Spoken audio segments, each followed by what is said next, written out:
All Americans, not only in the states most heavily affected, but in every place in this country, are rightly disturbed by the large numbers of illegal aliens entering our country. They are accusing Democrats of saying we spend too much. For anyone that wants to entertain that thought, I ask you to think about the last time a person has said in this country that the government does too much for them, that their Social Security check was too high, that teachers are paid too much. When was the last time anyone has heard or seen that? Hey, everybody, did you just hear that? When was the last time anyone said the government does too much? Wow. I mean, just wow. Where do you even begin with a question like that? I'm pretty sure about half the country, give or take, asks that every single day. But hey, that clip you just saw? That's the perfect setup for what I'm about to show you. Welcome back to the channel. Today we're not just watching a clip, we're watching a political masterclass. We're going to see a clip from a congressional hearing where Representative Troy Nehls, the Republican, doesn't just make a point, he flips the entire chessboard over. He just sits there and uses the Democrats' own history against them, and it is just chef's kiss. It's perfect. The clip we're about to watch is his full presentation. It's a few minutes long, but I'm telling you, trust me, you need to see every second of this. It perfectly answers the question we just heard in that opening snippet. So, let's roll the full video. And hey, if you're as tired of the hypocrisy and the gaslighting as I am, and you just love seeing the receipts, do me a solid, smash that like button, hit subscribe, and ring that bell. It tells YouTube you're here for the truth. All right, let's get into this. Members of this committee, please turn your attention to the video screens. All Americans, not only in the states most heavily affected, but in every place in this country, are rightly disturbed by the large numbers of illegal aliens entering our country. The jobs they hold might otherwise be held by citizens or legal immigrants. The public service they use impose burdens on our taxpayers. That's why our administration has moved aggressively to secure our borders more, by hiring a record number of new border guards, by deporting twice as many criminal aliens as ever before, by cracking down on illegal hiring, by barring welfare benefits to illegal aliens. In the budget I will present to you, we will try to do more to speed the deportation of illegal aliens who are arrested for crimes, to better identify illegal aliens in the workplace as recommended by the commission headed by former Congresswoman Barbara Jordan. We are a nation of immigrants, but we are also a nation of laws. It is wrong and ultimately self-defeating for a nation of immigrants to permit the kind of abuse of our immigration laws we have seen in recent years, and we must do more to stop it.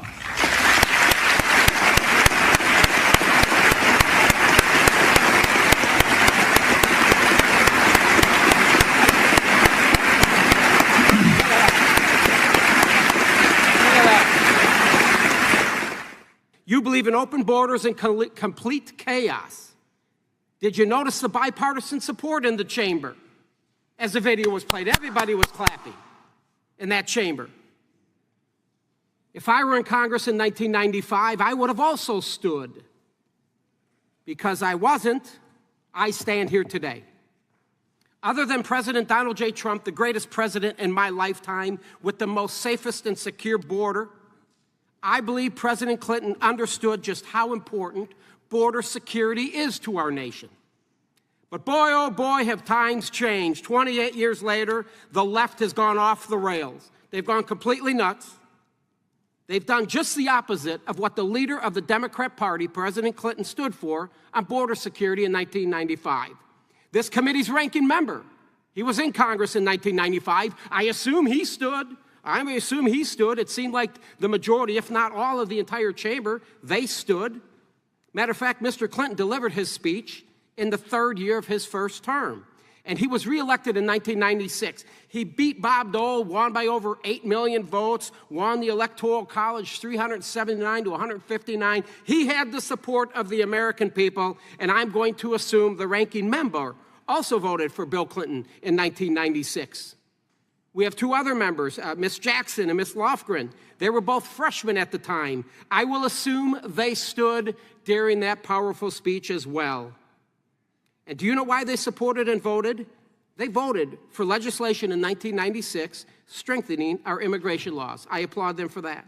So what's changed, folks? What's changed with the Democrat Party? I'll tell you what's changed. If you wouldn't have heard President Clinton's voice or seen his face, you would have thought Donald Trump delivered that speech. I don't believe that President Clinton was called a racist, a white supremacist who hated immigrants, as the left and the dishonest media has painted Donald J. Trump to be. I have a report from the Heritage Foundation titled Tracking Movement of Illegal Aliens from NGOs to Interior of the USA. Why do you think NGOs have moved illegal immigrants to 431 of the 435 congressional districts? The truth is, hear me, it's because the Democrats' progressive policies are not acceptable to Americans. Heritage obtained a sampling of approximately 30,000 cell phones that were tracked to NGOs along border states. They tracked approximately 22,000 devices at 20 NGO locations in January 2022. The same devices were later traced to 431 separate U.S. congressional districts, and of the 52 with the highest rate of tracked devices, 71 of them were Republican congressional districts. The report revealed that it's not a coincidence, folks. The flood of illegal immigrants means a continued rise in surplus laborers. That surplus drives down the wages of existing middle-class and lower-class job holders until they leave the job forces, and then they're forced to go on welfare with the hopes that they will become loyal supporters of the Democrats. That's what this is all about. Can we just sit on that for a second? That right there, that is how you do it. That is how you expose the entire game. Niels didn't get up and have a screaming fit. He didn't just yell his own opinions. He didn't even really have to do much talking. He just sat there, looked at the committee and said, "Hey, you guys, roll the tape." And who does he roll the tape on? Not some conservative talk show host. Not Donald Trump.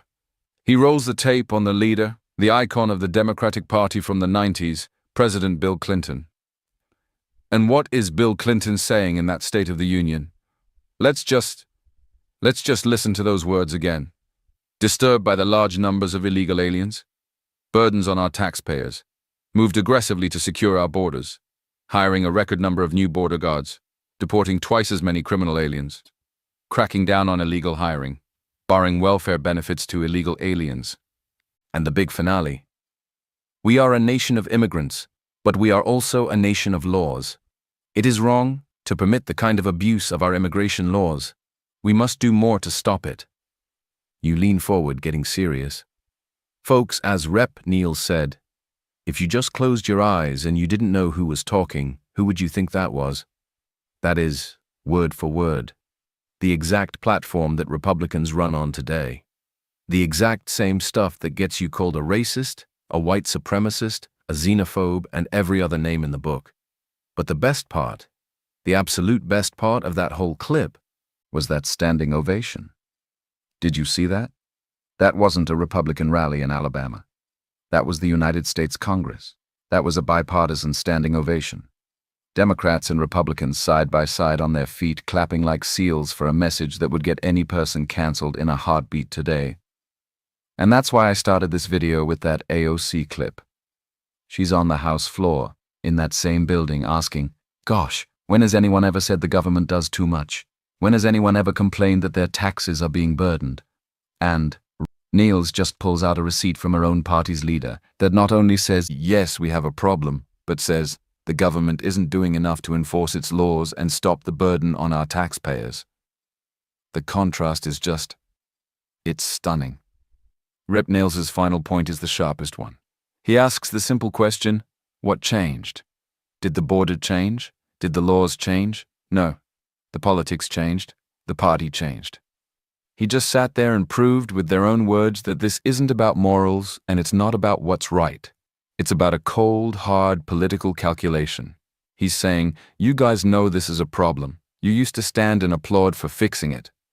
And then he just drops the hammer, citing that Heritage report saying it's all a political strategy to drive down wages and import a new, dependent group of people who will, they hope, become loyal supporters of the Democrats. Man, you can't argue with that. You can try, but you can't argue with their own president. What a move. That's how you debate. You don't just win the argument. You show everyone they've been lying the whole time. Anyway, that's just my take. What do you guys think? Let me know down in the comments. Is this the biggest, most obvious flip-flop in American political history? I really want to hear what you have to say. Thanks for watching. Till next time.